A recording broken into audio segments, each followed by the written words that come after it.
Hi, I'm Wes David, host of Fish in the Wild West TV, and proud to be working with Bass Pro Shops and Cabela's. Today we're going to talk about springtime walleye.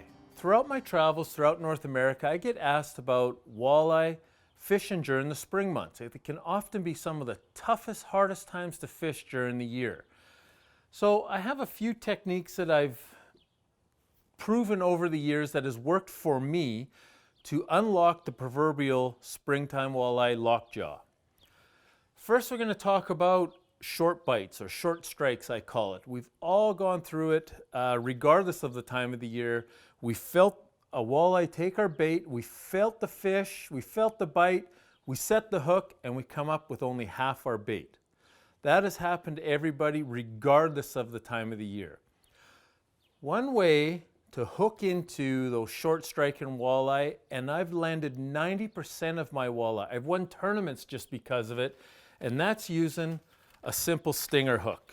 These can be purchased at any Bass Pro Shops, Cabela's, a stinger hook, and it's for the short striking walleye. So what it is, it goes onto the eyelet of your jig. Some jigs come with a second eyelet, and all you do is you can take that bait, run it through. Now this can be whether you're fishing a soft plastic, maybe you're fishing a night crawler, or even frozen minnows. This works with any bait that you're planning on fishing. So you run it through just like you normally would. Then you take the stinger hook, which hangs down about another inch, inch and a half, into your bait. And now, when that walleye, 9 times out of 10, those walleye, just when you're about to pick it off the bottom, they'll grab it and they set the hook themselves. The key to the stinger hook is one barb or one prong in and 2 facing up. Because as they come, they'll grab it from the bottom and they'll literally set the hook themselves. I've caught, like I said, probably 90% of my walleye have been caught just on that stinger hook. If you want to catch more walleye this summer, spring or fall, and even through the ice, tie on a stinger hook. It's an incredible little invention that'll land a lot more fish. Next I go from there. I like a lot of, in the spring of the year, walleye have just gone through 5-6 months under the ice, low oxygen levels, low light conditions. Then they've gone through the stresses of the spawn. So their energy level is at the lowest. So when I springtime jig, it's vertical jigging, and I often call it open water ice fishing. So I just set it down, I'll put my jig on the bottom, it'll sit on the bottom, and I'll pick it up just off the bottom, and lots of times I'll just leave it sit there and let the current just kind of move it. Walleye will come up and they'll nose at it. They won't take it till they're ready. The key to this is having a tight line, because when walleye come up and how they take a bait is they actually vacuum in water, the excess water passes out through their gills, and now they have your bait in their mouth. If you have slack line, you never ever feel that bite. I've had perch take my bait harder than springtime walleye. A lot of times in the spring with walleye when I'm vertical jigging, I'll just see my line swim sideways, set the hook.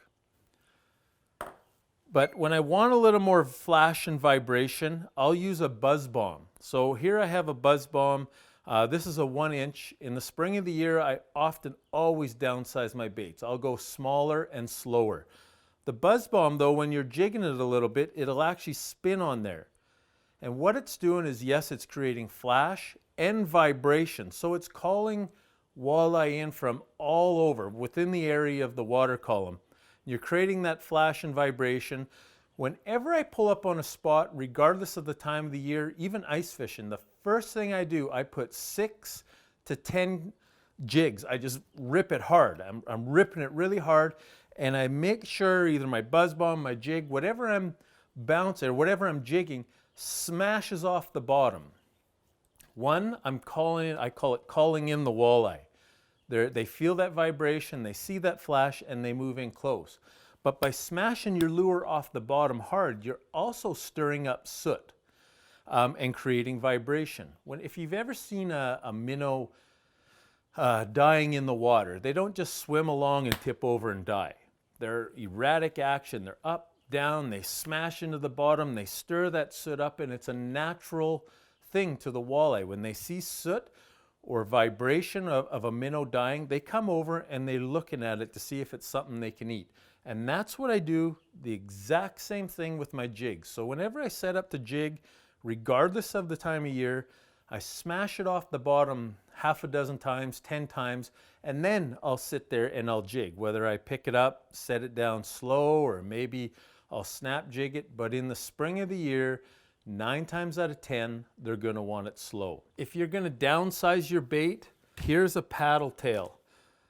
And that paddle tail's designed to give off vibration as you jig it or as you swim it through the water. So if you have to downsize your bait, don't cut the tail off.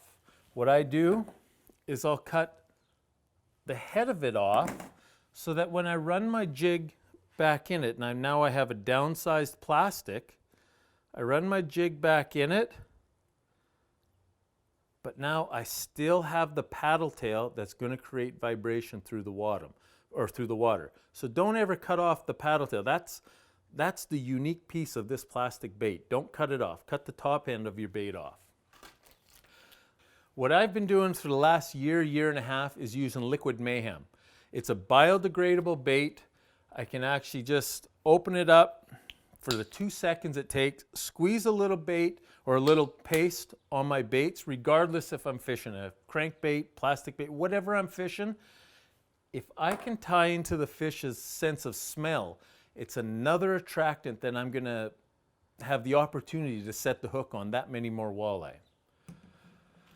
Now, as the season goes on and we get into, say, mid-June, I like to use steel shad. Again, I use the smaller size here. Here we got the 1/4 ounce. And again, it's tying into flash and vibration, which is attracting fish throughout the water column. And what you're really doing is you're looking for active fish. Fish are either in one of 3 feeding patterns: positive, negative, or neutral. You're trying to turn neutral fish to positive, and you're trying to catch the positive. A lot of flash and vibration will do that. Again, a number 6 Len Thompson lure in the spring of the year, jigged off the bottom, is another great bait. Len Thompson is known for, one of its most famous sizes is the number 2, great for northern pike, but walleye like it too. And in the spring of the year, downsizing and slow is a number 6. This is a great bait for rainbow trout, but it works perfect in the spring of the year for walleye, for inactive walleye that are, kind of looking at your bait, and you jig it 4 or 5 times before they even think of looking at it. This is a great little bait. And I use a lot of solid colors, solid silvers, golds, brasses. I don't get too hung up on my colors. I really focus on the flash and vibration. Last, I like a medium fast action rod in the spring of the year. Nice sensitive tip. So again, you want a sensitive tip because many times I've just seen my line swim sideways. I haven't even seen the fish take it, just line swimming sideways. I set the hook. I prefer, with new modern lines, I prefer an 8 to 10 pound XPS braided line. It's a great line. Sensitive, no stretch, and also a lot of times when you're fishing walleye, northern pike could be in the area, so a little bit tougher line is a little more forgiving if a northern pike takes your bait. I'm Wes David, host of Fishing the Wild West TV, and I hope these tips help you land one more walleye this spring. If you see us on the water, please be sure to come over and say hi.